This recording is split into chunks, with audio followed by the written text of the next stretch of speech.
इलाकों में आम जिंदगी मुतासिर है। राजधान दर्रा पर करीब 3 फीट बर्फबारी जमा हुई है। बर्फबारी के चलते बांडीपुरा गुरेज रोड समेत दावर तुलेल बागटोर समेत अलग अलग रोड एहतियात के तौर पर बंद है और ट्रैफिक रोजमर्रा की सरगर्मियां मुतासिर है। अफसरान का कहना है कि मौसम में बेहतरी के बाद सड़क से बर्फ हटाने का काम शुरू कर दिया जाएगा। जिला इंतजामिया के जरिए मुसाफिरों और खासतौर पर सयाहों के लिए एडवाइजरी जारी कर दी गई है। इस पर अमल करने की अपील की गई है ताकि किसी को भी परेशानी का सामना ना करना पड़े।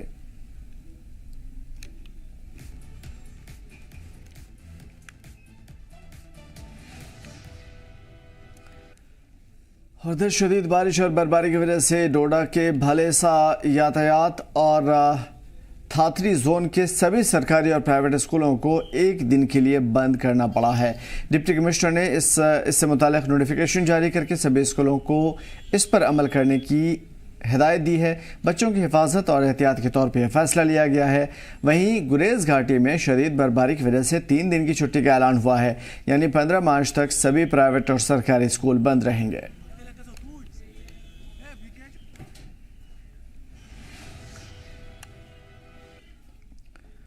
करगिल जिले में मौसम ने अपना मिजाज बदला है और मौसम को खुशगवार देखते हुए इंतजामिया ने भी स्कूल में छुट्टी का ऐलान किया है, बढ़ा दिया है। इसको लेकर के एजुकेशन डिपार्टमेंट की तरफ से एक नोटिस जारी की गई है। मौसम बदलने की वजह से स्कूलों में छुट्टी बढ़ाई गई है। सभी स्कूलों में 23 मार्च तक स्कूल की छुट्टी अब बढ़ा दी गई है।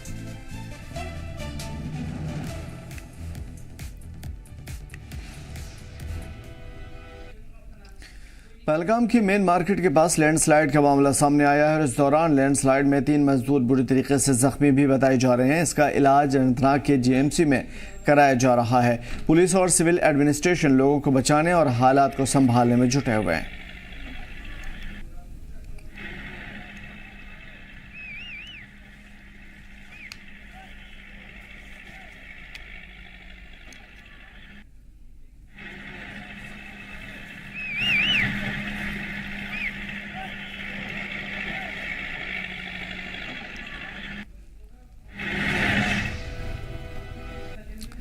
जम्मू कश्मीर के टूरिज्म मैप पर वादी चुनाव का खत्ता तेजी से उभर रहा है। इसमें डोडा जिले का भद्रवा सबसे ऊपर है। यहाँ के हरे भरे मैदान, ऊंचे ऊंचे पहाड़, बर्फ से ढकी चोटियाँ, जंगलात में सयाहों के लिए बेहद पुरकशिश नज़ारे हैं। भद्रवा की पडरी, गुलडंडा, जाई, खन्नी टॉप और टूरिस्ट प्लेसेस और भी यहाँ पे हैं जो कि ऑफ बीट टूरिस्ट डेस्टिनेशंस में भी आते हैं। भद्रवा घाटी में हुई भारी बर्फबारी के बाद गुलडंडा और चटरगला, खन्नी टॉप और बादरी जैसे फेमस ऊंचाई वाले इलाके जहां पे टूरिस्टों की तादाद बड़ी है, मुकामी लोग भी इसका भरपूर लुत्फ उठा रहे हैं, मुआशी तौर पे मजबूत हो रहे हैं।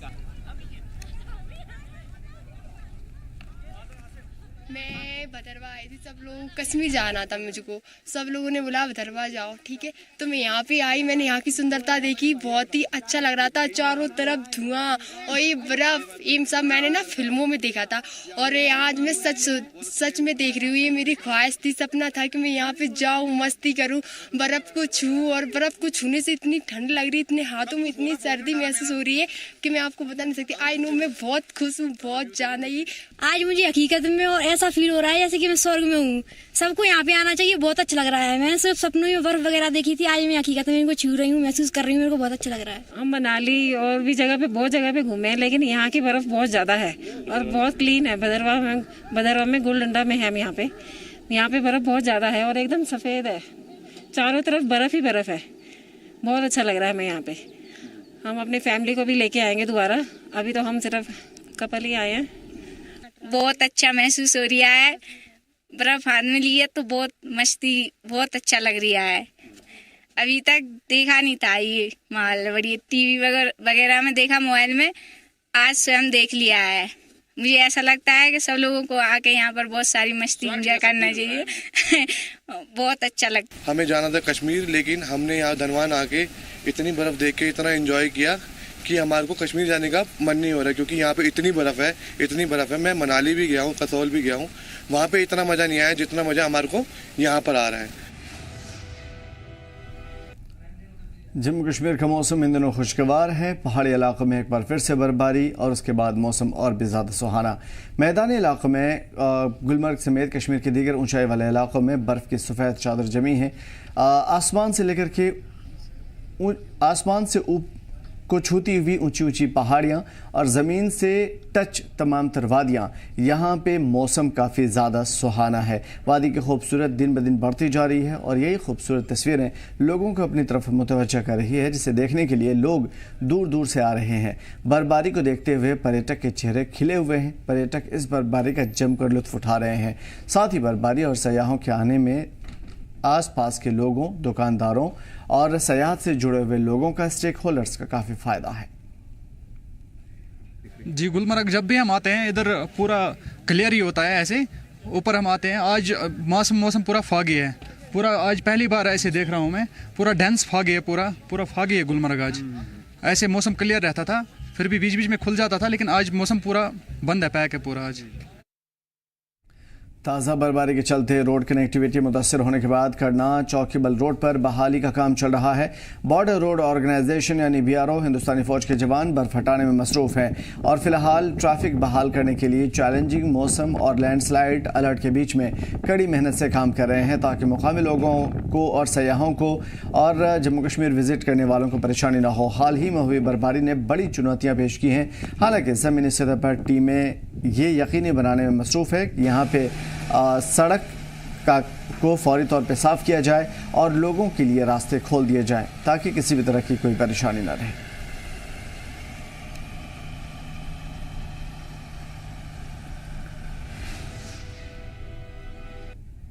श्रीनगर में महकमे मौसमियात के डायरेक्टर डॉक्टर मुख्तार अहमद के मुताबिक जम्मू कश्मीर में शनिवार तक बारिश और बर्फबारी जारी रहने के इम्कान है। उन्होंने बताया कि जुमे के दिन यानी कि कल भी मैदानी इलाकों में तेज़ बारिश और पहाड़ी इलाकों में शदीद बर्फबारी हो सकती है। इसके अलावा इतवार को भी कुछ इलाकों में हल्की बारिश हो सकती है।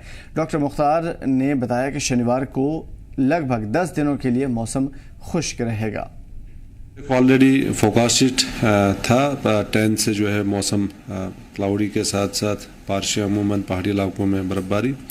तो ये सिलसिला चल रहा है पिछले 2-3 दिनों से और आने वाले दिनों में भी खासकर 16th मॉर्निंग तक रहने के चांसेस हैं और कुछ एक पहाड़ी इलाकों में जो है थोड़ा मॉडरेट स्नोफॉल के भी चांसेस। 16th आफ्टरनून से जो है मौसम खुल जाएगा, फिर 17 से लेकर लगभग 23 मार्च तक जो है ड्राई रहने के चांसेस हैं। इन जनरल वेदर जो है अमूमन ड्राई रहने के चांसेस हैं टिल 23-24 ऑफ मार्च। और इस बीच जो है कुछ एक जगहों के अंदर जो है थोड़ा लैंडस्लाइड्स के भी चांसेस हैं, क्योंकि बारिशें मुसलसल हो रही है और सॉइल जो है सैचुरेटेड है ऑलरेडी बारिशों के कारण। लैंडस्लाइड, शूटिंग स्टोन्स या मड स्लाइड्स के भी चांसेस हैं और उसके साथ साथ कुछ एक पहाड़ी इलाकों के अंदर एवलांच के भी खतरात जो है वो बढ़ जाते हैं, क्योंकि कंटिन्यूस स्नो चल रहा है, light snowfall every day. Jammu Kashmir के दीगर हिस्सों की तरह कुपवाड़ा में भी लगातार बारिश का सिलसिला जारी है, जिससे किसानों और बागबानों के चेहरे खिले हुए हैं। गुज़श्ता कुछ दिनों से लगातार बारिश के चलते किसानों को फसलें बेहतर होने की उम्मीद है। किसानों का कहना है कि हाल ही में हुई बारिश और पहाड़ों पर बर्फबारी से आइंदा क्रॉप सीजन में बेहतरी आएगी। इलाके के एक किसान से बातचीत के दौरान उन्होंने कहा कि पिछले कुछ वक्त से खेती सूखे से मुतासिर है और हाल ही में हुई बारिश से ज़मीन के उपजाऊ में थोड़ी बेहतरी आ सकती है और लोगों को फ़ायदा होगा। बागबानों को भी इससे काफ़ी ज़्यादा फ़ायदे की उम्मीद है। जी, आपका बहुत शुक्रिया एजाज साहब। जो हॉर्टिकल्चर और एग्रीकल्चर सेक्टर है, इसके लिए बारिश जो है बहुत ज़्यादा ज़रूरी है और पीने के लिहाज से भी जो इस वक्त जो बारिश हो रही है, ये तो मैं कहूँगा ऊपर वाले ने किसी न किसी की दुआ सुन ली और ये बारिशों का सिलसिला जो है कई दिनों से जारी है। आज जो एक्सेस में बारिश हो रही है, अब ये तो ऊपर वाले की मेहरबानी है, क्योंकि एग्रीकल्चर और हॉर्टिकल्चर सेक्टर जो है वो कश्मीर के लिए एक बैकबोन की तरह काम कर रहा है, तो इसके लिए तो बारिश की बहुत ज़्यादा ज़रूरत थी। कि हम देख रहे जो विंटर्स हमारे गुजरे जनवरी, फरवरी या दिसंबर की हम बात करेंगे, पूरी खुशकसाली का मौसम चला।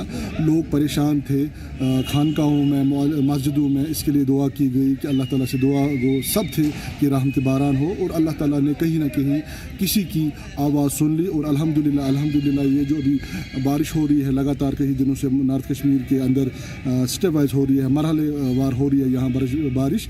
तो अल्हम्दुलिल्लाह ये जो हमारा एग्रीकल्चर है, हार्टिकल्चर है, जो भी हमें इस पर साल चलाना है, ये उसके लिए बहुत ही मुफीद होगा, क्योंकि नदी नाले खुश्क हो गए थे, तर हो गए थे। अल्हम्दुलिल्लाह ये जो पानी है नदी नालों में आज काफ़ी बहाव है काफ़ी पानी का हम देख रहे फ्लो है। तो इन तमाम तर चीज़ों से क्या फ़ायदे की उम्मीद की जा सकती है? जम्मू कश्मीर का आने वाला साल क्या होगा, कैसा होगा? किसानों को, बागबानों को कितना फ़ायदा होगा? आम लोगों को पानी मिलेगा या नहीं मिलेगा? साफ़ पानी कितना मिलेगा?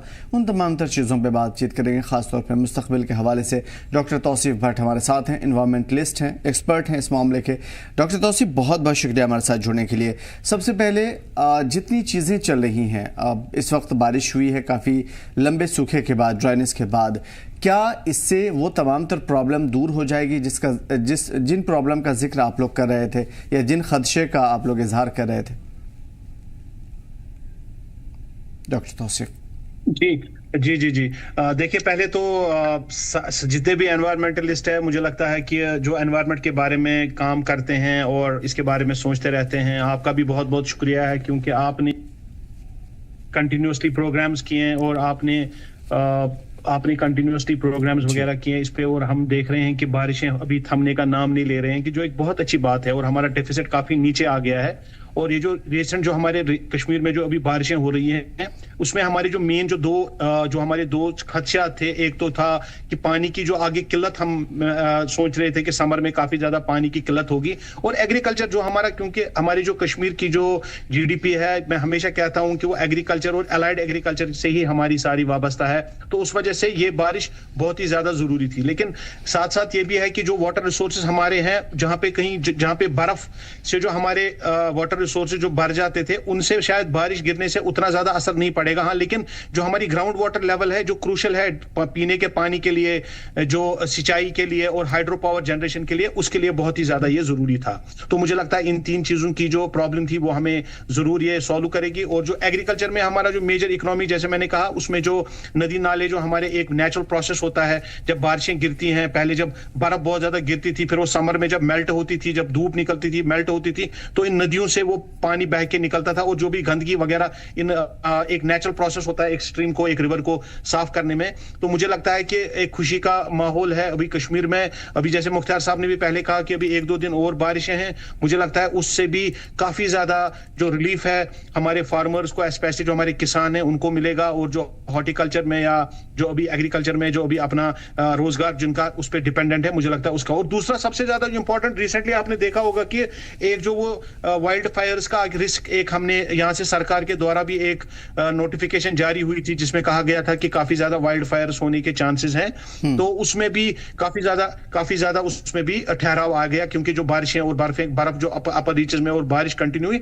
तो एक बड़ा, क्योंकि एक जंगल को, एक फॉरेस्ट को बनने में हजारों साल लगते हैं, लेकिन उजड़ने में उसको एक दिन भी नहीं लगता है। हमने देखा था इन टाइम में भी बहुत ज्यादा ये हमारे फॉरेस्ट फायर्स कुछ कैचअप हुए थे, कहीं खुनमू साइड से, यहाँ आस्थान मार्ग से, और श्रीनगर में भी 2-3 इलाके थे, कुपवारा में भी हमें बहुत सारी खबरें मौसूल हुई थी, जहां पे अब फॉरेस्ट फायर पिक हो रहा था, जहां पे जंगल आग फैल रही थी। लेकिन इन बारिशों से वो भी कहीं ना कहीं अभी हम उस पे भी भरपाई कर पा रहे हैं। और लॉन्ग टर्म जो वाटर सिक्योरिटी और वाटर एनवायरमेंटल सस्टेनेबिलिटी है, उसके लिए ये बारिशें बहुत ही अपना रोल अदा करेंगी। लेकिन कहीं ना कहीं हम चाहते हैं कि बर्फ गिरे, कम से कम एटलीस्ट जो हायर बालाई इलाके हैं उन पे गिरे, ताकि जो हमारे समर में जो हॉर्टिकल्चर है और ओवरऑल जो ecological health of the region है वो सस्टेन्ड रहे उस बर्फ से।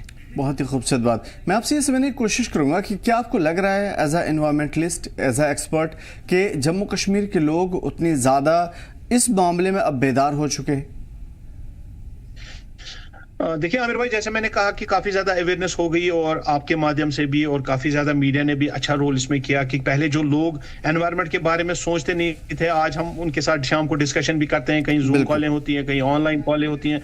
हर कोई इंसान को ये लगता है कि बेसिकली हमने एक अवेयरनेस क्रिएट करने की कोशिश की, जहां पे हमने आम इंसान को यह बताने की कोशिश की कि कश्मीर का जो जखीरा है वो यही पहाड़ है जिसपे बर्फ गिरती है, यही बारिशें हैं जो पानी बन के समंदर तक बाद में फिर पहुंच जाती है। इसके बगैर हमारे पास और कुछ है नहीं। मैं हमेशा कहता हूं कि जब हमारे सियाह कश्मीर आते हैं तो वो वही बर्फ देखने के लिए आते हैं। आप देखेंगे कि परसों से जब कल खेलो इंडिया जब कल लॉन्च हुआ हमारे गुलमर्ग में, तो आप देखिए कि कितने सारे टूरिस्ट, मैं सुबह निकला, मैं टूरिस्ट मकाम पे ही रहता हूं बुलवाड़ पे, तो मैं जब सुबह निकला, आज पहली बार मुझे बुलवाड़ पे जबरदस्त चहल पहल लगी। तो ये चहल पहल तभी पॉसिबल है कश्मीर में जब यहाँ बर्फ होगी, जब गुलमर्ग में इतनी बर्फ है कि कल सारे न्यूज चैनल्स ने खेलो इंडिया की इनॉग्रेशन को उन्होंने उसको कैरी किया। तो जो सियाह हमारे यार दोस्त हैं, हमारे भाई बहन जो है, जो मुल्क के दूसरे हिस्सों में रहते हैं, जब वो देखते हैं कि वहां बर्फ गिरी है, क्योंकि मेरे काफी ज्यादा इतने दोस्त थे जो आने वाले थे, लेकिन बर्फ ना गिरने की वजह से उन्होंने अपना प्रोग्राम कैंसिल किया। लेकिन अब बर्फ हो गई है, मैं उनको फिर से इन्वाइट करता हूं, मैं उनको बोलता हूं आप आए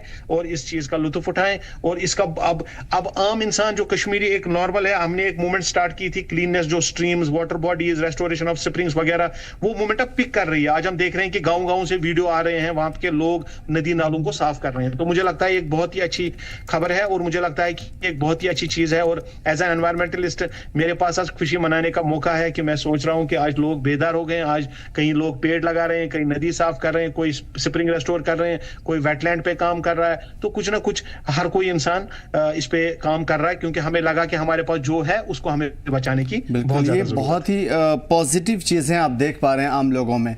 अब जबकि लोग काफी ज्यादा बेदार हो चुके हैं, एक्टिव नजर आ रहे हैं, अब डॉक्टर तौसीफ लोगों को अगला स्टेप उठाने के लिए लोगों को क्या कहेंगे?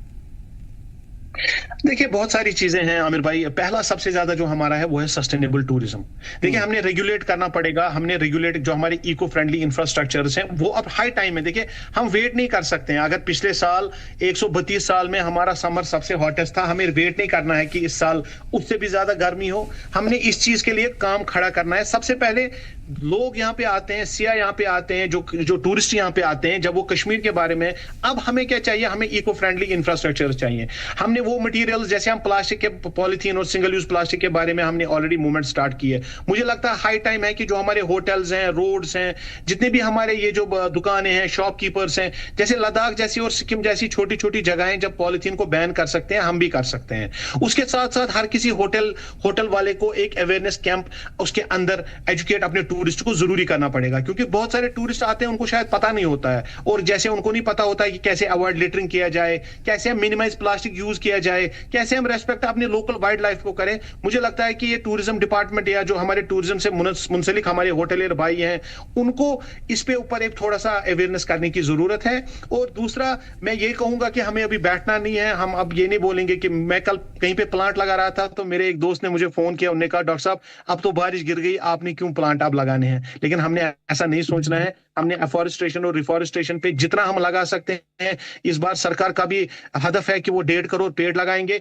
हमने भी पिछले 10 दिन से अपनी कैंपेन स्टार्ट की है। हम 100 से 200 पेड़ पर डे लगा रहे हैं। हमने उस चीज के ऊपर रुकना नहीं है, हमने उस चीज के ऊपर कंटिन्यू करना है, एफॉरेस्टेशन और रिफॉरेस्टेशन। उसके बाद जो हमारे वाटर रिसोर्स मैनेजमेंट्स हैं, उसके बाद जो पोल्यूशन है, जिसकी वजह से इतना बड़ा ये बवाल हो गया था, कहीं बारिशें नहीं गिर रही थी, कोई बर्फ नहीं हो रही है, मुझे लगता है कि हमने उसके ऊपर भी काम करना पड़ेगा। जो हमारा एग्रीकल्चर रन ऑफ है, प्लास्टिक वेस्ट है, कंटेमिनेटेड वाटर बॉडीज जो करते हैं, जो हमारी वाटर बॉडीज को गंदा करती है, उन चीजों पे हमें खास ध्यान देना पड़ेगा। एक सस्टेनेबल इरिगेशन सिस्टम हमें लाना पड़ेगा, जहां से हम पानी का कम से कम इस्तेमाल करें। देखिए हमारे पास जो डिफिसिट रेन का, मतलब स्नो का है, वो अभी भी चल रहा है। रेन का कहीं कहीं हमारा वो कम हो रहा है, लेकिन हमने बैठना नहीं है। हमने हर किसी बंदे को इस पे ऊपर काम करना पड़ेगा। जैसे वेस्ट मैनेजमेंट एक बहुत बड़ा एक इशू हमारे सिटी के लिए बन गया है। कश्मीर जगह एक छोटी मोटी एक जगह है, लेकिन बहुत ही इको फ्रेजाइल जगह है। हम जैसे मैं हमेशा कहता हूं, जब सिक्किम एक छोटी जगह ये कर सकती है, हम भी कर सकते हैं। हम भी रिड्यूस अपना प्लास्टिक यूज कर सकते हैं, हम प्रॉपर अपना डिस्पोजेबल सिस्टम्स बना सकते हैं, रिसाइकलिंग सिस्टम। मुझे लगता है अब इन चीजों पे हमें काम करना स्टार्ट करना चाहिए। हमें वेट नहीं करना है कि अगर हमें यही सोचना है कि अगर 8 दिन पहले ये बारिश नहीं होती तो हम इस समर में, जैसे मैं हमेशा कहता हूं, बूंद बूंद के लिए तरसते। और हमेशा हमें इस बात का ख्याल रखना है कि अगर हम अपने एनवायरनमेंट पे काम नहीं करेंगे, अब माहौलियत पे एज अ होल काम नहीं करेंगे, वो दिन दूर नहीं होगा जब कश्मीर में आपको पानी दूध और पेट्रोल से महंगा मिलेगा। और आपको ये भी समझना है कि जो हिमालय का जो टॉप वाटर टेबल है, कश्मीर वहां पे आता है। जब यहाँ पे पानी की इतनी किल्लत हो सकती है, तो आप देखिए कि फिर बाकी जगहों में कितनी हो सकती है। उसके बगैर एक जो हमारा अभी काफी ज्यादा प्रधानमंत्री का भी काफी ज्यादा जोर है कि जो हमारी सोलर जो हमारा सोलर के लिए सोलर एनर्जी या सोलर पावर यूज करना है, उसके लिए काफी स्कीम्स भी है। मुझे लगता है उन चीजों पे भी हमें ध्यान देना पड़ेगा कि एनर्जी एफिशिएंसी के लिए जो भी हम एनकरेज करें लोगों को कि एफिशिएंट एनर्जी वो यूज करें। और आखिर में मैं यही कहूंगा कि इसमें सरकार की तरफ से एक स्ट्रिक्ट एनवायरमेंटल लॉज होने चाहिए। मैं हमेशा इसकी एडवोकेसी करता हूं कि एक स्ट्रिक्ट लॉज होने चाहिए। इलीगल कंस्ट्रक्शन या माइनिंग, जो हमारी रिवरबेड माइनिंग है या जो हमारी इलीगल कंस्ट्रक्शन है वाटर बॉडीज के आसपास होते हैं, उसके जैसे हमने रिसेंटली एक प्रोग्राम किया था जिसमें हमारे डायरेक्टर एजुकेशन डॉक्टर जे नीतू साहब ने कहा कि 1 मिशन 1 एडमिशन उन्होंने लॉन्च किया। मुझे लगता है ऐसे ऐसे इनिशिएटिव्स बहुत सारे स्टार्ट करने पड़ेंगे। गवर्नमेंट को आगे रहना पड़ेगा। As a NGO, as a expert, as a volunteer हम उनके पीछे खड़े रहेंगे। एक मॉनिटरिंग एंड रिसर्च भी होना चाहिए, क्योंकि पोल्यूशन का काफी ज्यादा हमारे हेल्थ के ऊपर हमारा इशू है, उसके ऊपर भी हमें काम करना पड़ेगा। तो हमें इस चीज के लिए हम सबको एनवायरनमेंट के बारे में एजुकेशन देना पड़ेगा। जैसे हम अभी बात कर रहे हैं, ये एक एजुकेशन है, आपके माध्यम से हम लोगों को कह रहे हैं we are trying to educate our younger generation. और जितना भी पब्लिक कैंपेन्स हो, उसमें मीडिया हो, हमारे स्कूल हो, कॉलेज हो, यूनिवर्सिटी हो, हमारे हर किसी प्रोफेशन से, चाहे डॉक्टर हो, इंजीनियर हो, एडवोकेट हो, कोई भी हो, उसको इस एक्टिविटी में पार्ट लेना चाहिए। और ये हम सब लोगों का काम है और हम सब लोगों को मतलब हर फील्ड से जुड़े हुए लोग इसमें पार्टिसिपेट करें, तभी जाकर के हम एक आइडियल सिचुएशन क्रिएट कर सकते हैं। डॉक्टर तौसीफ, में जो क्लाइमेट चेंज की बात होती है, आप लोग बहुत डीपली इसके बारे में हमें बहुत कुछ सिखा जाते हैं, लेकिन बहुत सारी चीज़ें हम समझ नहीं पाते। मैं आपसे समझने की कोशिश करूँगा, क्या वर्ल्ड में जो क्लाइमेट चेंजेस हो रहे हैं, जिसके बड़े बड़े साइंटिस्ट लगे हुए हैं उन चीज़ों को बेहतर करने के लिए, आप जैसे लोग भी इसमें लगे हुए हैं, क्या उसका कोई हल है, या फिर ये कुदरती आफात की तरह है, डिजास्टर की तरह है, जिसे हमें झेलना ही झेलना है? हाँ, उसको कम करने के लिए कुछ कर सकते हैं। इसके ऊपर भी प्लीज रोशनी डालिए। देखिए, जैसे हम हमेशा कहते हैं जो क्लाइमेट चेंज है एक ग्लोबल इशू है। जैसे रिसेंटली हमने एक एक्सपर्ट्स की पैनल बुलाई थी, उन्होंने कहा था कि बेसिकली क्लाइमेट चेंज को सॉल्व करने के लिए इतना मतलब इसमें जब हम ब्रॉडर सेंस में बात करते हैं तो क्लाइमेट चेंज एक कॉम्प्लेक्स ग्लोबल चैलेंज है। ये कोई ऐसा नहीं है कि जैसे हम अभी बहुत सारी बातें कर रहे हैं कि ट्रांजिशन ऑफ फॉसिल फ्यूल्स हो रहा है। ट्रांजिशन ऑफ फॉसिल फ्यूल्स में आप क्या देख रहे हैं? देखिए, अभी दुनिया आप ग्रीन एनर्जी की तरफ जा रही है, ये पूरी दुनिया में। जैसे मैं हमेशा कहता हूं, अगर जो मेरे पीछे आपने जो बैकग्राउंड देखा है, ये कोई समंदर का बैकग्राउंड नहीं है, ये कोई इंटरनेट से लाया नहीं हुआ है, ये मैंने जो वेटलैंड हमारा होकर सर है, इसकी एक पिक्चर है। आप देखिए कितना खूबसूरत है ये। आप अगर मेरे पीछे मेरा बैकग्राउंड देख रहे हैं, मैंने खुद पिक्चर ली है। एग्जैक्टली। तो कहने का मतलब यह है कि जब इस वेटलैंड में, अगर इस वेटलैंड का पानी खत्म होता है ना, इसका असर जो हमारे बैरूनी मुल्क है ना, जो हमारे हमसाया मुल्क है, उन पे भी पड़ेगा।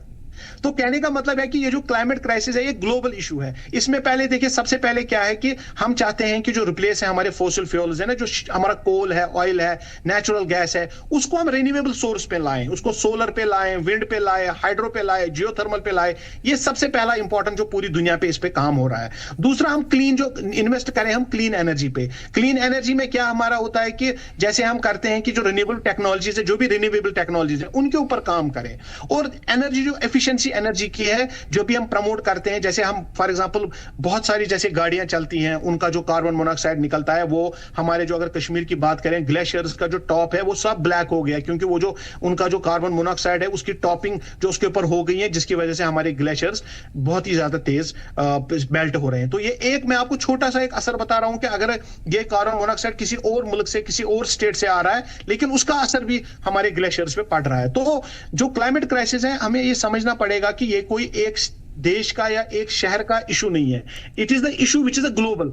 अब देखिए, सस्टेनेबल ट्रांसपोर्टेशन में अभी ईवीज का काफी चल रहा है, हम एडॉप्शन कर रहे हैं। ईवी जो इलेक्ट्रिकल व्हीकल्स है उसमें हम काफी ज्यादा काम कर रहे हैं। हम पब्लिक ट्रांसिट पे जो प्राइवेट व्हीकल्स हैं उनको कम करने के लिए हम पब्लिक ट्रांसपोर्ट के लिए भी लोग और गवर्नमेंट काफी ज्यादा एडवर्टीजमेंट उस पर कर रहे हैं कि हम कैसे कार पूलिंग करें, कैसे हम कार शेयरिंग करें। हमने उस पर ये नहीं देख रहे हैं कि हम बेसिकली उसका असर कश्मीर पे क्या पड़ेगा, उसका असर हमारे मुल्क पे क्या पड़ेगा, लेकिन हमें देखना है कि अगर दूसरे मुल्क में ये सब चीजें नहीं हो रही है तो उसका असर भी हमारे ऊपर पड़ रहा है। और सेम वाइस वर्सा ऐसा ही हो रहा है, अगर हम कर रहे हैं तो उसका असर उस पे भी हो रहा है। और सबसे ज्यादा इंपॉर्टेंट कि जैसे मैं हमेशा कहता हूं कि अफॉरेस्टेशन एंड रिफॉरेस्टेशन, जब हम यहां पे पेड़ लगा रहे हैं, कश्मीर में पेड़ लगा रहे हैं, इसका असर खाली कश्मीर में नहीं, कश्मीर से बाहर जो इसके सटे हुए ज्योग्राफिकल एरियाज हैं उन सब पे पड़ रहा है। अगर हम जितने भी हम प्लांट ट्रीज लगाएं ताकि जो ज्यादा से ज्यादा कार्बन डाइऑक्साइड जो हवा में है उसको एब्जॉर्ब करें। ये कार्बन डाइऑक्साइड, जैसे रिसेंटली मैंने कहा कि एक एक्सपर्ट में ये सामने आया, कश्मीर का जो कंट्रीब्यूशन टुवर्ड्स द इमिशन जो कार्बन डाइऑक्साइड वगैरह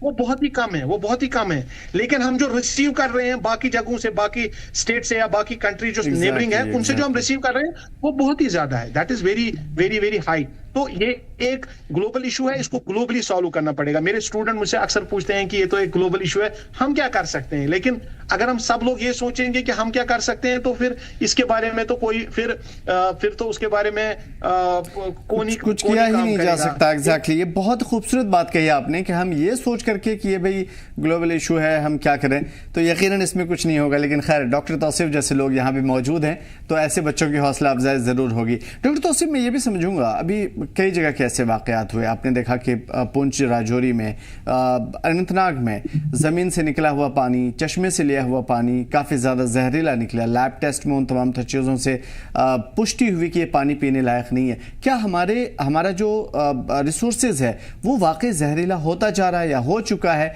वो पीने लायक नहीं है, या ज़मीन के अंदर जो स्टोर पानी है वो भी अब हमारे लायक नहीं रहा? किस हद तक हम खुद को, हमारे अपने आसपास को गंवा चुके हैं एग्जैक्टली सच्चाई के साथ? देखिए, जो न्यूरोटॉक्सिन, जैसे आपने कहा, जो न्यूरोटॉक्सिन जो पाए गए, जैसे हमारे बतल में भी, बुधाल में भी हमने 17 जाने हमने खोई। उसके बाद कुछ यहाँ स्प्रिंग जो हमारे चश्मे हैं उनके ऊपर टेस्ट हुआ तो वो अनसेफ हुए। देखिए, हमें समझना है आमिर भाई, हम काफी ज्यादा, इंसान आज का जो है ना काफी ज्यादा लालची हो गया है। हम लालच के चक्कर में हम सब कुछ खो रहे हैं। लालच के चक्कर में मैं 70 साल का पेड़ काट के अपना मकान बन रहा हूँ। लालच के चक्कर में जो नदी बह रही है मैं उसको बंद करके उस पर मकान बना रहा हूँ। लालच के चक्कर में मैं इतने पेस्टिसाइड्स और इंसेक्टिसाइड्स यूज कर रहा हूं वाटर बॉडीज के आसपास। आप देखिए, बहुत सारे, मैंने कल ही एक न्यूज पढ़ी कि एक हम शायद बेंगलोर में, कि उन्होंने कहा कि जो वाटर बॉडीज के आसपास आप पेस्टिसाइड्स, इंसेक्टिसाइड्स सेल ही नहीं कर सकते हैं। हम तो यहाँ बोल रहे हैं कि स्कूल के सामने आप सिगरेट मत सेल करो, अभी हम उस पे अटके हुए हैं। तो उस बात पे जाना अभी थोड़ा दूर होगा हमारे लिए, इस जैसी जगह के लिए। बाकी मैं आपके सवाल पे वापस आता हूँ। ये सच है कि हमने बहुत कुछ खोया है। हमारे वेटलैंड जहाँ 6,000 के 6,000 हमारे 6 एकर्स के जो वेटलैंड्स थे वो 2,000 पे सिमट गए हैं। हमने अर्बनाइजेशन में ये नहीं सोचा कि हम क्या कर रहे हैं, हम अपने पैरों पे कुल्हाड़ी मार रहे हैं। जितना भी हमारा ग्राउंड वाटर अभी है, जो चश्मे वगैरह है, मोस्टली उसमें जो वो अनफिट फॉर ड्रिंकिंग है, क्योंकि हम अनबेटेड, विदाउट एनी कोई पैरामीटर नहीं है, कुछ नहीं है। हम सब्जियों में भी, फलों में, हम फ्रूट में, हर किसी चीज में हम इंसेक्टिसाइड जो बहुत ही जहरीला है। देखिए, आपको समझना है, जब आप ये दवाई पेड़ पे लगाते हैं, उस पे लग गई, जब बारिश गिरती है, बारिश के साथ वो दवाई वॉश होके जमीन के नीचे ही चली जाती है, और वो जमीन के नीचे जो पानी है वो कहीं चश्मे में निकलेगा, और जब वो चश्मे में पानी वो चश्मे के शक्ल में निकलेगा, वो जो केमिकल हमने यूज किया, चाहे सब्जी के लिए यूज किया, जो दवाइयां हमने यूज की, वो अल्टीमेटली हमारे जो हम कूड़ा काट बाहर फेंकते हैं, अल्टीमेटली फिर कहीं ना कहीं से वो पानी में मिलके हमारे पास ही वापस आ जाता है। तो हमें ये सोचना पड़ेगा कि आज लोग ऑर्गेनिक्स के ऊपर वापस आ रहे हैं। आज दुनिया पूरी वापस इस चीज पे आ रही है कि हमने वापस ऑर्गेनिक्स पे आना है, हमने जो कुदरती चीजें हैं उस पे वापस आना है। आज लोग इस पे, बड़े बड़े लोग काम कर रहे हैं, बड़ी बड़ी ऑर्गेनाइजेशंस, बड़े बड़े कॉर्पोरेट्स। लेकिन हमने एज अ किसान, अगर मैं एक किसान हूं, मुझे ये समझना जरूरी होगा, मुझे ये जरूरी समझना है कि मैं अपने बच्चों के लिए क्या रख रहा हूं। मैं देख रहा हूं कि जो हमारा आचार है, जो हमारा वलूर है, जो हमारा मानसबल है, जो हमारा डल लेक है, जो वाटर बॉडीज बड़ी बड़ी हैं, जो दुनिया भर में मशहूर थी, ये पिछले 20-25 साल में ही खत्म हो गई। हजारों सालों से ये वही थी, लेकिन अनबेटेड ऑफ यही जो हम केमिकल यूज कर रहे हैं, हमारा सीवेज का सारा पानी वहां जा रहा है, हम प्लास्टिक पॉलिथीन वहां फेंक रहे हैं, जिसकी वजह से हम ये सब कुछ देख रहे हैं। मुझे लगता है कि गवर्नमेंट को भी थोड़ा स्ट्रिक्ट होना पड़ेगा, जैसे मैंने कहा पहले कि स्ट्रिक्ट एनवायरमेंटल लॉज होने चाहिए। गवर्नमेंट को पहले ही डिमार्केशन करनी पड़ेगी, जो भी हमारे वाटर बॉडीज हैं, स्प्रिंग्स जहां कहीं भी है। मैं हमेशा एक बात कहता हूं आमिर भाई, जो हमारे स्प्रिंग्स हैं, अगर हमारा कभी वाटर डेफिसिट होता था, जितने भी हमारे गांव, और मोस्टली जो गांव में हमारे लोग इस स्प्रिंग, इस चश्मे के आसपास रहते थे, वो उसका पानी पीते थे, उसमें बहुत सारे हेल्थ बेनिफिट्स भी थे। उनमें कुछ डिजॉल्व्ड मिनरल्स हुआ करते थे, जिससे बंदे के अंदर बहुत सारी बीमारियों का वो इलाज भी था। लेकिन कुल मिला के अभी हमारी जो हम जिंदगी में हम ज्यादा से ज्यादा कमाने की और लालच में हम ऐसे फंस गए हैं, उस लालच के चक्कर में हम अपना आगे वाला जो फ्यूचर है उनके लिए हम कुछ नहीं। मैं कह रहा हूं, मैं हमेशा कहता हूं, मेरे दादा ने पानी एक बड़े डल में देखा था, फिर मेरे बाप ने ये पानी एक रिवर में देखा, अब मैं ये नलके में देख रहा हूं और मेरा बच्चा शायद ये कल बोतल में देखेगा। तो अगर हम ऐसा नहीं चाहते हैं कि वो बोतल में देखे, वो भी उसको वहीं पे देखे जहां हमारे दादा परदादू ने इस पानी को देखा है, नदी नालों में देखा, उसके लिए अभी से हमें बेदार होने की जरूरत है और हर किसी को अपना अपना पार्ट प्ले करना पड़ेगा। कई जगह पे डॉक्टर तौसीफ आपकी टीम इस तरह के वेटलैंड के लिए काम करती हुई नजर आई है। पानी को जिंदा करना, माहौल को बेहतर करना, एनवायरनमेंट को दुरुस्त करने के लिए कदम उठाती नजर आई है।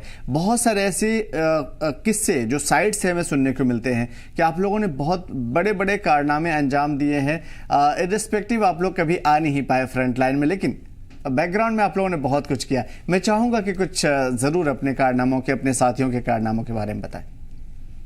जी जी, शुक्रिया। देखिए, बेसिकली मैं हमेशा एक चीज ये मानता हूँ कि एनवायरनमेंट मेरा पैशन है। प्रोफेशनली तो मैं एक प्रोफेसर हूँ, लेकिन एनवायरनमेंट मेरा ऐसा पैशन है। आप मेरी गाड़ी की डिक्की कभी भी खोलेंगे, उसमें आपको पेड़ मिलेंगे, उसमें आपको थ्रैश बैग्स मिलेंगे कि कहीं कहीं पे हम करेंगे, जहां भी हम जाएंगे एक क्लीनेस्ट ड्राइव हो, एक सैनिटाइजेशन होता है। जैसे परसों स्कूल खुले तो हम हर साल जब स्कूल खुलते हैं बच्चों के साथ एक प्लांटेशन ड्राइव करते हैं। प्लांटेशन ड्राइव करने से कुछ नहीं होगा, बड़ा कुछ नहीं होगा, लेकिन उस बच्चे के जहन में आ गया कि ये कितना हमारा इंपॉर्टेंट है। जहां तक मेरी टीम का सवाल है, मैं बहुत ही ब्लेस्ड हूं कि मेरे टीम में बहुत ही दिग्गज एनवायरमेंटलिस्ट है जिनसे मैंने सीखा है, जिनके साथ मैं पिछले 20 साल से मुंसलिक हूं। हमारा मेन काम जो रहता है, हम एजुकेट कम्युनिटीज को करते हैं, ऑर्गेनाइज हम वर्कशॉप्स करते हैं, सेमिनार्स करते हैं, कैंपेन लोगों को करते हैं कि उनको बताते हैं कि एनवायरमेंटल इश्यूज क्या है, जैसे क्लाइमेट चेंज क्या होता है, पोल्यूशन क्या है, डिफॉरेस्टेशन से क्या क्या नुकसान हमारे हैं, बायोडाइवर्सिटी लॉस क्या होता है, और सोशल मीडिया एडवोकेसी हम बहुत ज्यादा करते हैं। आप देखेंगे कि मैं काफी ज्यादा सोशल मीडिया पे एक्टिव हूं, जहां पे मैं कहीं पेड़ लगा रहा हूं, कहीं मैं वेटलैंड की हम कहीं वेटलैंड पे हम काम कर रहे हैं, उस पे प्रोजेक्ट बना रहे हैं, रिपोर्ट्स बना रहे हैं, गवर्नमेंट को फर्स्ट हैंड इंफॉर्मेशन देते हैं, कहीं हम स्प्रिंग रेस्टोर कर रहे हैं,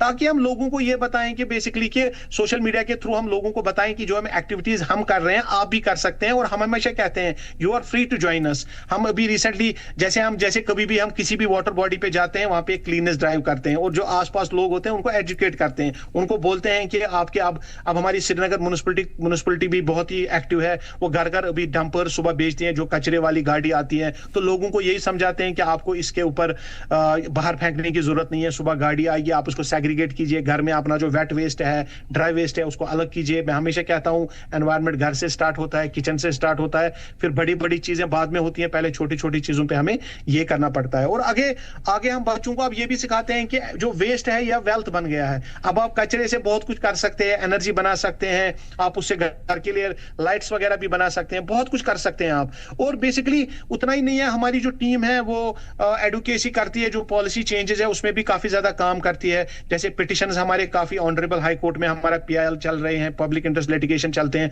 उस पे भी हम काफी काम कर रहे हैं, क्योंकि हमारी जो एनवायरनमेंट की टीम है माशाल्लाह बहुत बड़ी हो गई है। कोई लीगली फाइट कर रहा है कोर्ट में, कोई अखबार पे लिख रहा है, कोई सोशल मीडिया में वीडियो बना रहा है, कोई मुझ जैसा जो ग्राउंड में जाके अपने हाथों से पेड़ लगाता है, जहां कहीं सफाई करनी है अपना कोट और टाई निकाल के वो ग्लव्स और बूट्स, रबर बूट पहन के उस नाली में जाके खुद करता है, ताकि ये हमारे वॉलंटियर्स को ना लगे कि हम खाली लेक्चर देते हैं, प्रैक्टिकली कुछ नहीं करते हैं। मेरा जिंदगी में खुद पर्सनल मेरा हदफ है कि मैं 1 लाख पेड़ लगाऊं, और पिछले 20 साल से मैं कर रहा हूं। 25,000 पे अभी हूं मैं, उसमें चिनार के भी मैंने 335 पेड़ भी लगाए हैं। इस साल भी 14 अभी तक चिनार और 2000 के आसपास पेड़ भी लगे हैं। और अभी वो जो कैंपेन हमारा प्लांटेशन का है, क्योंकि मार्च और अप्रैल एक बहुत ही अच्छा महीना जाना जाता है प्लांटेशन के लिए, इसलिए इस 2 महीने में 60 दिन में हम कोई भी दिन मिस नहीं करते हैं जब तक हम कोई ना कोई कहीं ना कहीं पे कोई ना कोई पेड़ ना लगाएं। और इसके बाद हम चाहते हैं कि बहुत सारे ये जो हमारे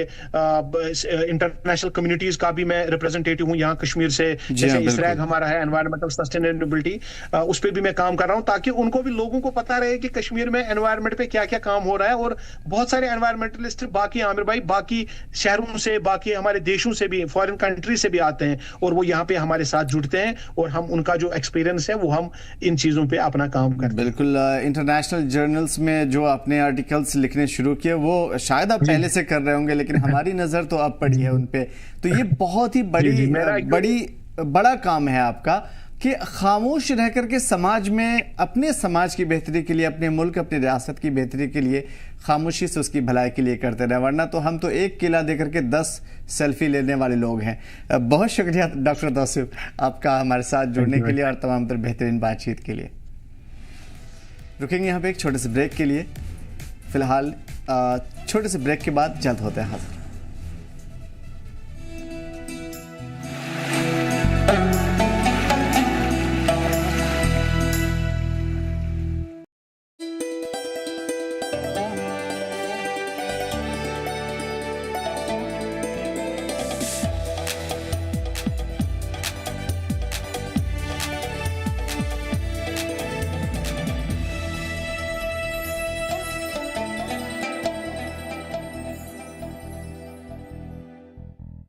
हम आपको कश्मीर के चिनार पेड़ों से जुड़ी एक खास बात बताने जा रहे हैं जो न सिर्फ कश्मीर बल्कि पूरे देश के लिए एक अहम कदम है।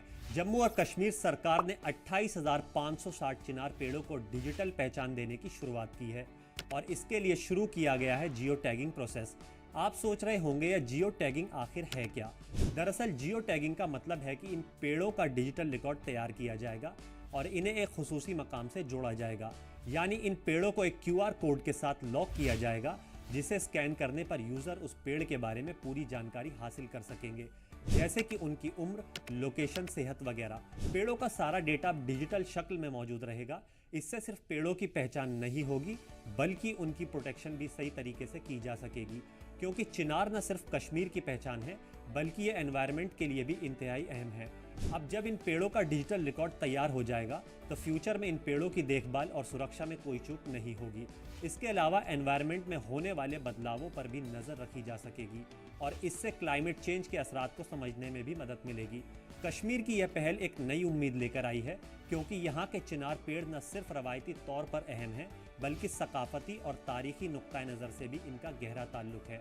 इस डिजिटल प्रोसेस से कश्मीर के माहौलियाती कोशिशों को नया जोर मिलेगा और आने वाली नस्लें भी इन पेड़ों को बचाने के लिए और बेहतर तरीके से काम कर सकेंगी।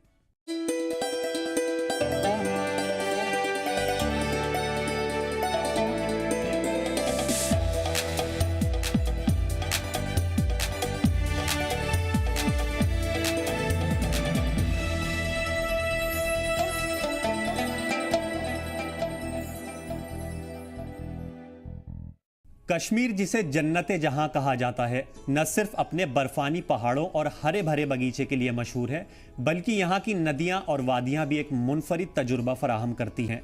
हम बात कर रहे हैं कैंपिंग की। कश्मीर में कैंपिंग एक्सपीरियंस बेहद दिलचस्प और सुकून से भरपूर होता है।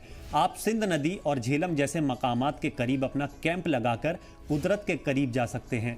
यहाँ की ठंडी हवाएं, नदियों की बहती आवाज़ एक अलग ही सुकून देती है। कैंपिंग के दौरान आप न सिर्फ कश्मीर की कुदरती खूबसूरती का लुत्फ उठा सकते हैं बल्कि यहाँ के फोक कल्चर और कश्मीर के मज़ेदार खाने का भी जायका ले सकते हैं।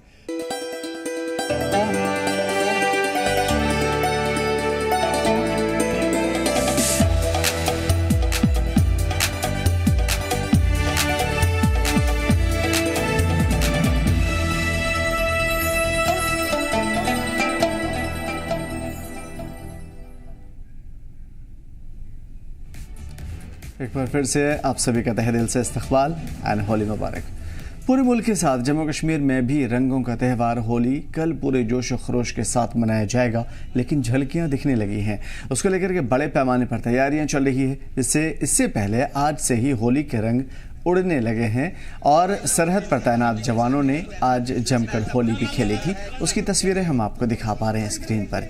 ये वो तस्वीरें हैं जो अपने घरों से अलग, अपने वतन से अलग, अपनी मिट्टी से अलग, दूर दराज किसी पहाड़ी, जंगलाती या फिर मैदानी इलाकों में अपने साथियों के दरमियान होली मनाते हुए हमारे मुल्क के जवान।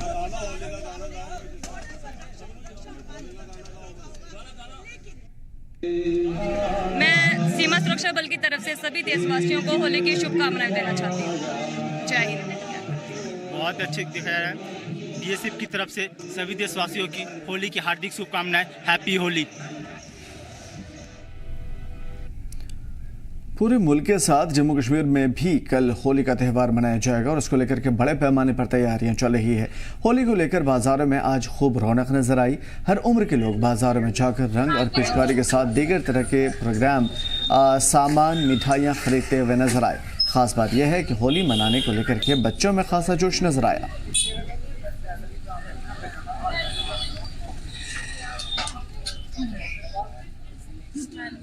पूरे देश के साथ जम्मू कश्मीर में भी कल होली का त्योहार मनाया जाएगा और हर कोई जो है एक दूसरे को रंग लगाकर जो है वो होली मनाएगा। लेकिन रंग लेने के लिए या फिर पिचकारी लेने के लिए बाजार तो आना ही पड़ेगा। ऐसे में जम्मू के बाज़ारों की बात करें तो वो इस समय होली के प्रोडक्ट्स यानी कि जो कल होली के लिए इस्तेमाल होने हैं प्रोडक्ट्स उनसे भरी हुई है। इस समय हम जम्मू के जो पुराना जम्मू ओल्ड सिटी है वहाँ का मोती बाज़ार ये इलाका है। कई सारी बड़ी यहाँ पर दुकानें हैं, बड़े बड़े स्टोर्स हैं जहाँ पर होली के सामान आपको नज़र आ जाएंगे। अगर आप यहाँ पर देखेंगे ये छोटे बच्चों के लिए पिचकारी है, उसके अलावा ये बड़ी पिचकारी है अगर कोई थोड़े बड़े बच्चे हैं या युवा हैं यूथ है उनके लिए।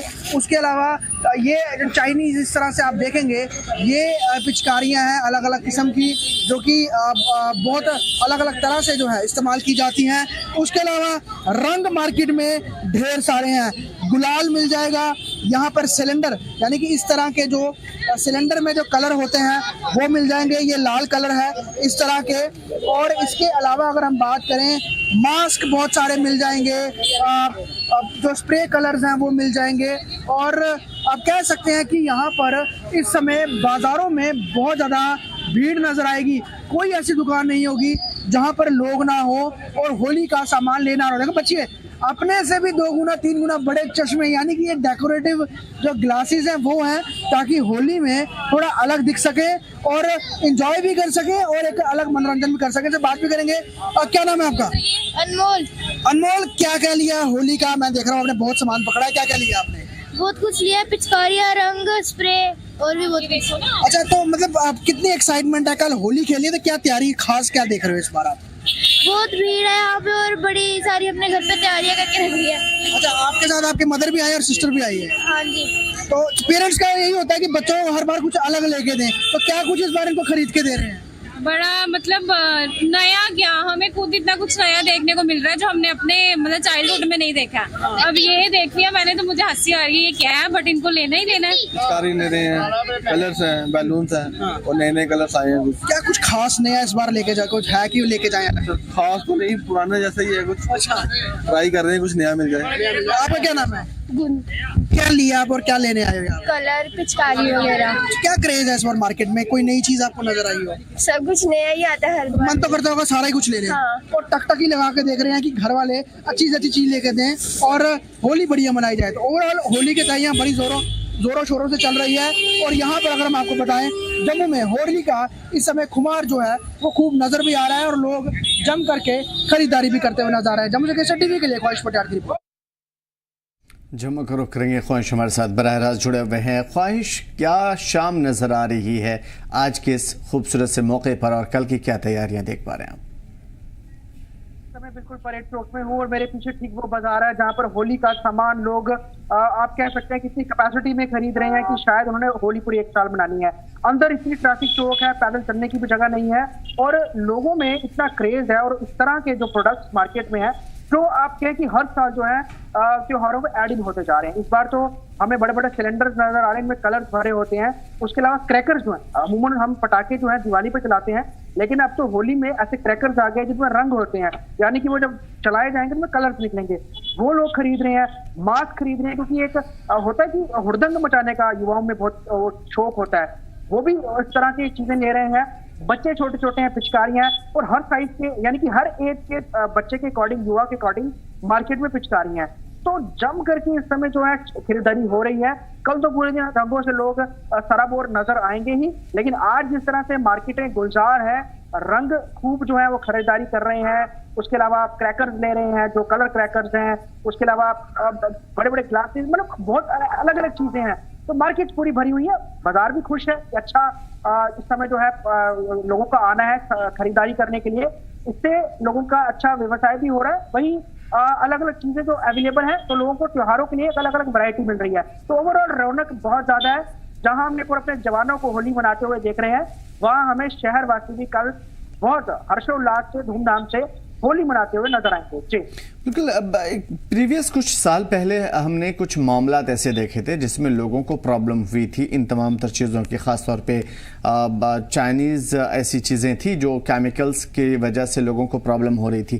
क्या सेफ्टी मेजरमेंट को इंतज़ामिया देख पाती है किसी भी तरीके से लोगों को प्रॉब्लम ना हो? ख्वाहिश देखिए अब तो आमिर लोग बहुत अवेयर हो गए हैं। अगर हम कलर की बात करें, बड़े सारे, हमने इवन छोटे छोटे बच्चों से बात की कि आप कौन सा कलर ले रहे हैं, तो उनका यही कहना था कि हम हर्बल कलर ले रहे हैं। हालांकि उनको ये पता नहीं हो कि हर्बल कलर होते क्या है, लेकिन उनकी जुबान पे है कि हर्बल कलर, यानी कि वैसे कलर जो स्किन ना खराब करें। क्योंकि आज के समय में हम देख रहे हैं काफी जागरूकता आ गई है, और जो एक समय में जो बहुत खराब क्वालिटी के कलर मार्केट में अवेलेबल रहते थे, जिससे लोगों की स्किन खराब हो जाती थी, तो अब काफी हद तक मार्केट में कलर ठीक आ रहे हैं। लेकिन अभी भी मार्केट में बड़ी भरमार है ऐसे मिलावटी कलर की जो कि नुकसानदेह हैं, लेकिन जो खरीदार हैं वो बहुत देख सुन के खरीदारी कर रहे हैं।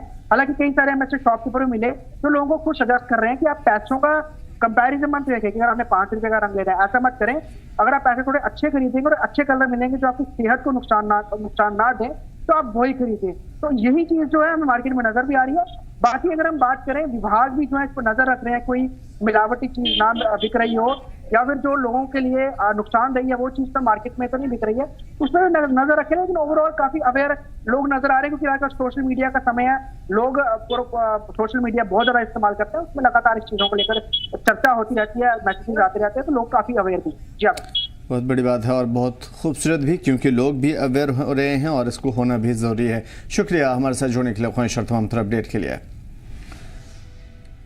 तो फिलहाल कल होली का त्यौहार पूरे मुल्क में, जम्मू कश्मीर में जोश व खरोश के साथ मनाया जाएगा, लेकिन उसकी झलकियां देखने को मिलने लगी हैं। बाजारों में रौनकें हैं। पीडीपी सदर महबूबा मुफ्ती ने लोगों को होली की मुबारकबाद पेश की है। कहा है कि रंगों का त्यौहार होली आपसी भाईचारा और मोहब्बत की अलामत है, लेकिन कुछ पार्टियां इसे मजहब का रंग देकर समाज में फूट डालने की कोशिश कर रही हैं। पूरे मुल्क के अंदर जो माहौल ख़राब हो रहा है, पहले होली ऐसे एक अच्छा दिन मनाया जाता था जब हिंदू मुसलमान मिलके इसको मनाते थे, जैसे ईद को मनाते हैं। तो अब कहीं ना कहीं जो खासकर जो वहाँ के जो यूपी के चीफ मिनिस्टर हैं, उन्होंने बहुत ही ज़्यादा माहौल को ख़राब कर रखा है। एक हिसाब से मुसलमानों को जो जिस तरह से उनके साथ जो तरीक़ेकार इस्तेमाल किया जा रहा है, ये बहुत गलत है। और ये मुझे लगता है गंगा जमुना तहजीब, मुझे समझ नहीं आ रही है कि ये मुल्क जो हंसता बसता खेलता इकट्ठे मिलते थे हिंदू मुसलमान, ये कैसा जहर फैला रहे हैं ये लोग। तो इसका नतीजा बहुत गलत हो गया। तो आप अपनी होली खेलिए, उनको अपनी नमाज पढ़ने दीजिए। तो मुझे लगता है कहीं ना कहीं बीजेपी के लीडरशिप की कोशिश है कि कहीं ये जो है पॉट सिमरिंग होना चाहिए, चलता रहे, आग सुलगती रहे और आपस में हिंदू मुसलमान लड़ते रहे, ताकि जो यूपी की जो हालात है नौकरियों को लेके, बेरोज़गारी को लेके, तरक्की को लेके, लोगों के पास खाने के लाले पड़े हुए हैं, तो खाने को दे नहीं सकते हो, तो इसलिए चलो मुसलमानों के ऊपर जुल्म करो, उसी पे लोगों को खुश करते हैं। और क्या होली और जुमा एक ही दिन पड़ रहा है और उसके मद्देनजर आज भद्रवाह में डीसी हरविंदर सिंह की सदारत में एसएसडीएस और अंजुमन इस्लामिया की पीस कमेटी की मीटिंग बुलाई गई थी। एडीसी सुनील कुमार के दफ्तर में मुनक़दा मीटिंग के दौरान दोनों कम्युनिटी के मेंबरान और सोशल वर्कर्स ने बढ़ चढ़ कर हिस्सा लिया। डीसी ने दोनों कम्युनिटीज से अपील की वो एक दूसरे की इमोशन को ठेस न पहुँचाएँ और खूबसूरत अंदाज में त्यौहार बनाएँ। एसएसडीएस के सदर वीरेंद्र राजदान और अंजुमन इस्लामिया के सदर रियाज अहमद नज़र ने यकीन दिलाया कि होली में एक दूसरे की किसी भी तरह की परेशानी का सामना न करने दें। होली के मतलब थी और होली जो फ्राइडे को आ रही है और रमज़ान का जो जुमा है वो भी कल ही है, और हमने इस सिलसिले में ये मीटिंग कॉल की थी। सभी जो सीनियर सिटीजन्स हैं, जो हमारे डिपार्टमेंट के कंसर्न लोग हैं, स्पेशल कम्युनिटीज़ के जो डिपार्टमेंट्स हैं और हमारे धर्मा ट्रस्ट के जो प्रेसिडेंट हैं और मुस्लिम लीग के जो प्रेसिडेंट हैं, उनको हमने बुलाया था, उनके साथ थ्रेड पे डिस्कशन की है और उन्होंने हमें आश्वासन दिया है कि ये जो हमारा त्यौहार है ये दोनों कम्युनिटी रल मिल के इनको मनाएंगी और एमिकेबली मनाएंगी। रमज़ान फ्राइडे और होली पे ज़्यादातर वहाँ पे डिस्कस हुई, तो मैं भद्रवाह की आवाम को मुबारकबाद दूंगा इस होली पर भी तो और फ्राइडे पर भी। तो बड़े खुश गवार माहौल में वहाँ पे मीटिंग हुई, दोनों कम्युनिटियों से लोग आए थे, दोनों जो अंजुमन इस्लामिया के सदर थे, सनातन धर्म सभा के सदर थे, और तमाम दोनों कम्युनिटियों ने ये आश्वासन दिया एडमिनिस्ट्रेशन को कि कोई भी त्यौहार आए, चाहे होली आए, ईद आए, हम एक दूसरे के साथ मिलजुल कर मनाएंगे और बड़े इत्तेहाद और इत्तेफाक से मनाएंगे। और ये आश्वासन तमाम लोगों को, पुलिस को, एडमिनिस्ट्रेशन को दिया गया कि यहाँ पे खुशगवार माहौल है और आगे भी रहेगा। पूंछ का बाजार रंगों और जश्न की सजावट में जगमगा रहा है क्योंकि मुकामी लोग रंगों के त्यौहार होली की तैयारियों में जुटे हुए हैं। शहर की दुकानों में चहल पहल है क्योंकि लोग अपने परिवार और दोस्तों के साथ पिचकारी और होली की दूसरी चीज़ें खरीदने में मसरूफ़ हैं। होली है, ये एक बहुत अच्छा त्यौहार है और खासकर पुंछ के लोग तो बहुत हम अच्छे लोग हैं। सब मिल बांट के हम यहाँ पर त्यौहार खेलते हैं और अपना ये जो होली है ये पूरे हिंदुस्तान के लिए बहुत सौहार्द के लिए रहे, हम यही दुआ करते हैं। बाकी जो हमारे यहाँ पर भाईचारा है बहुत अच्छा है, हम होली के लिए सबके लिए शुभकामनाएं देते हैं। तो आज जो हर जगह जो पुंछ के अंदर मार्केट सजी हुई है और हर जगह जो है खरीदे लोग, जो बच्चे हैं सामान खरीद रहे हैं। और कल जो हमारा जो बहुत बड़ा उत्सव है वो गीता वन पुंछ से जो वहाँ झांकी निकलेगी, पूरे पुंछ के अंदर ब्रह्मांड करेगी। तो इसी के लिए उपलक्ष्य में पूरे भारतवासियों को मैं होली की शुभकामनाएं। रंगों के त्यौहार होली का त्यौहार कल पूरे मुल्क में धूमधाम से मनाया जाएगा और इसको लेकर के बड़े पैमाने पर तैयारियां चल रही है। इस ज़मीन में जम्मू कश्मीर के मुख्तलिफ इलाकों में भी बड़े पैमाने पर तैयारियां देखने को मिल रही है। लोग बड़े पैमाने पर मार्केट पहुंच रहे हैं और होली की ख़रीदारी कर रहे हैं। मार्केट में होली के सामान खरीद रहे हैं। होली को लेकर के दुकानों में काफ़ी ज़्यादा सजावट है, दुकानदार भी काफ़ी ज़्यादा मुनाफे की उम्मीद कर रहे हैं। हार्दिक शुभकामनाएं देता हूं। और होली के दिन हम भी बाज़ार आए हैं। जो छोटे छोटे बच्चे हैं वो, जो बड़े भी हैं वो काफ़ी रंग वगैरह खरीद रहे हैं और हम भी होली को बड़ी ही धूमधाम से मनाते हैं। और इस दिन बाज़ार में जो मार्केट के लोग हैं उनको भी काफ़ी इंतज़ार रहता है कि जो उन्होंने रंग के स्टॉल लगाए होते हैं उनका रंग के स्टॉल बिकें। और बच्चे और सभी इस होली को बड़े धूमधाम से मनाते हैं और बड़े ही हर्षोल्लास के साथ रियासी शहर में भी होली मनाई जाती है और हर पूरे देश भर में होली का त्यौहार वो बड़े ही धूमधाम। मुल्क भर में जम्मू कश्मीर में कल होली का त्यौहार मनाया जाएगा, इसको लेकर के तैयारियां चल रही है। सांबा के बाज़ारों में लोग रंगे गुलाल को ख़रीदने के लिए लंबी लंबी कतारों में नज़र आ रहे हैं और त्योहारों को लेकर के बाज़ारों में खासी रौनकें देखने को मिल रही है। होली का त्यौहार है, हम बहुत एक्साइटेड हैं होली के लिए। और मैं होली बहुत एक साल इंतज़ार किया जाता है और हम होली का सामान लेने आए हैं और होली के लिए हम बहुत एक्साइटेड हैं। कल होली है और हम बहुत एक्साइटेड हैं। बस हमें यही खुशी है कि कल का दिन जल्दी आ जाए और हम होली मनाएं। हम थोड़ा सामान वगैरह खरीदने आए हैं बाजार में। जैसे हमारे बाजार में इतने स्टॉल लगे हैं तो हम थोड़ी शॉपिंग करने आए हैं। मतलब इस साल में एक बार आती है हमें। अभी हमारे पेपर ही चल रहे हैं, हमें तभी भी होली खेलनी है।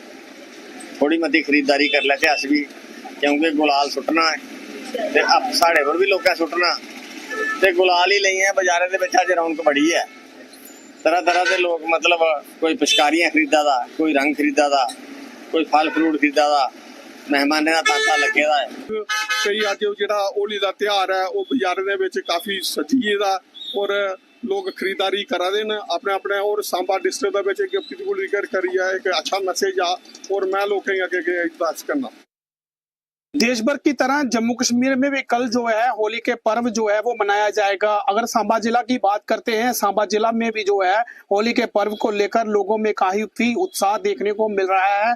और ये होली का पर्व जो है साल भर लोगों को इंतजार रहता है और अब जो है कल ये दिन जो है वो आने वाला है। लोग जो है इंतजार में कि कब जो होली का पर्व जो है वो आए और लोग जो है एक दूसरे को रंग लगाकर जो है एक दूसरे को गुलाल लगाकर जो है ये त्योहार जो मनाया जा सके। और होली के एक दिन पहले ही लोग जो है वो बाजारों में पहुंच रहे हैं और रंगों की खरीदारी की जा रही है। और होली के दिन जो चलाने वाले तरह तरह के उपकरण जो है वो मार्केट में आए हुए हैं और बच्चों में काफी उत्साह जो है वो होली को लेकर जो है वो देखा जा रहा है। बच्चे जो है काफी उत्साह है और वो इंतजार कर रहे हैं। और उनका यही कहना है कि बच्चे जो है कि जो कह रहे हैं कि हमें जो काफी इंतजार रहता है होली का और अब ये कल जो है ये दिन जो है हम खूब जो है वो मनाएंगे और एक दूसरे को गुलाल जो है वो लगाकर ये दिन जो है मनाया जाएगा। लोगों से जो है इस दिन को मनाने के लिए भाईचारा और एकता जो बनाए रखने की जो है कहीं ना कहीं वो भी जो है लोगों द्वारा अपील की गई है। और पक्का रंग जो है वो ना लगाए, नेचुरल रंग जो है ऑर्गेनिक जो कलर है वही लगाए जाए और लोग होली जो है वो धूमधाम के साथ मनाएं। सांबा से केसर टीवी के लिए गुरदास कुमार की रिपोर्ट। कल रंगों का त्यौहार होली मनाया जाएगा, उसकी तैयारियां चल रही हैं और उससे पहले आज उधमपुर बाजार की रौनकें आपको दिखाते हैं। बाजार रंग बिरंगे रंगों से सजे हुए हैं, दुकानदार के दरमियान आसपास भीड़ लगी हुई है और बच्चों की भीड़ सबसे ज़्यादा है क्योंकि उनको ये त्यौहार सबसे ज़्यादा पसंद है और उनके लिए खुशियाँ सबसे ज़्यादा है। पिचकारियों के स्टॉल्स लगे हुए हैं। होली के त्यौहार मर्द व ख़वातीन बच्चों में काफ़ी जोश भरता हुआ नज़र आ रहा है।